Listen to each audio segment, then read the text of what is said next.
Guys, this is Stu. Just thought I'd give you a further update on my Battle of Britain group build entry, the Hawker Hurricane Mark 1, which is the new retool in 1/48 from Airfix. And since my last update, I've actually got on a lot more. Here she is. As you have seen from my posts, I've basically got the actual fuselage, the wings, the tailplanes and the rudder all on, and the fuselage buttoned up, and it is turning into a super little build. I'm very happy with the way things are going so far, although there are a few fit issues, I have to say, as I've gone along with the process of the build. But what actually adds to this kit is the Edward aftermarket RF seatbelt set, which I managed to purchase to go with this kit. It really has emphasised the detail inside. If I can get the light there. As you can see, it was quite fiddly because I actually did that on a hangout the other weekend, and in some cases the air was nearly turning blue, but I couldn't swear on camera. Although the guys normally do, but hey. Yeah, it really has added to the detail of the kit and brought it to life, and you can see some of the internal framework here. If I can get it into the light. There you go. And the control column and the rudder pedals, and I've put a little oil wash, as you know, underneath just to sort of heighten the detail, as it were. And I'm going to zoom in so that I can shine a light onto the control column. Here we go. Hopefully it will show. There you are. If I just get the light at the right pitch. There we are, guys. As you can see, what I did, dry brushed it, and then basically went on the dials with some gloss just to give it the impression of glass. So it does look very effective, I have to say. Admittedly, I haven't got the gun sight in yet, but that's next on the agenda. But overall, the detail inside the cockpit is absolutely fantastic, and these new retools are pretty amazing, I have to say, although there are a few fit issues. But the internal framework, etc., is absolutely second to none, I have to say. So I'm extremely happy about that.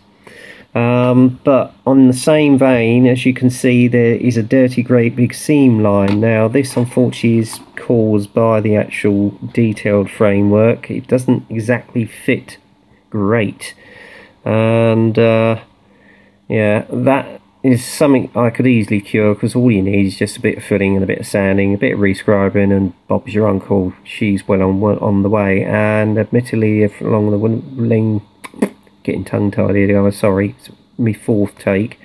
Admittedly, along the leading edge of the wing here, there's a bit of a gap, and the trailing edge at the back here, you notice that it's not lining up properly. But again, a little bit of filling and a bit of sanding, that'll soon be cured. The only other thing I did today, because I only got very small time on the modelling bench, is fit the radiator, and that was quite a little fiddly operation putting those struts in there, I can tell you. Now admittedly, I have actually put the sky on that just to make life a bit easier for myself, for when I go do the overall colour scheme, otherwise it would have been a nightmare. And I basically, if I shine the torch in here, get it in the right angle, you can see on the actual grills themselves, I dry brushed that just to emphasise some of the detail. And again, hats off to Airfix for the amazing level of detail they've got on these new retools. And I'll show you around the other side with the front of the air radiator. There we go. If I shine the light, I've done the same again. Sorry, it's a little bit out of focus, guys. Maybe this box in the background isn't helping. Actually, if I move that out of the way, you might be able to see a bit better. There you go. I've done the same again, just giving it a light dry brush to emphasise the detail on the actual filter. And I've also fitted the air scoop, but again, as you can see, there's a dirty great big seam lying along the front edge of the wing, which again I can cure with a bit of sanding and filling. But overall, I'm pretty happy with the way the build's going. I have to say, guys, it is a super kit, and if you want to get hold of one, by all means do so. Okay, oh, hang on, going the wrong way. I'm just going to zoom out. There we go. And I just want to mention a few things before I end the video.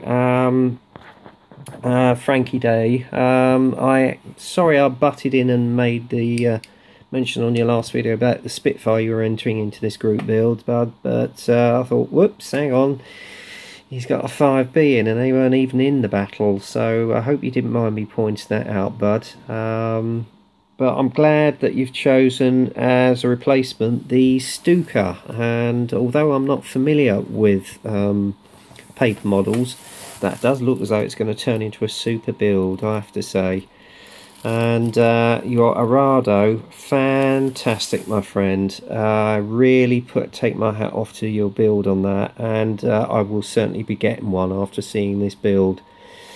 Anyway, enough of me waffling on.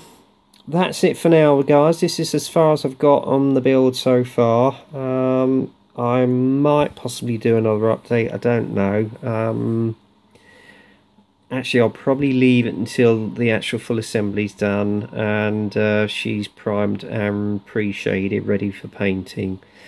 So until then, get busy on the workbench, and you guys be good, and I'll speak to you soon. Take care for now, guys.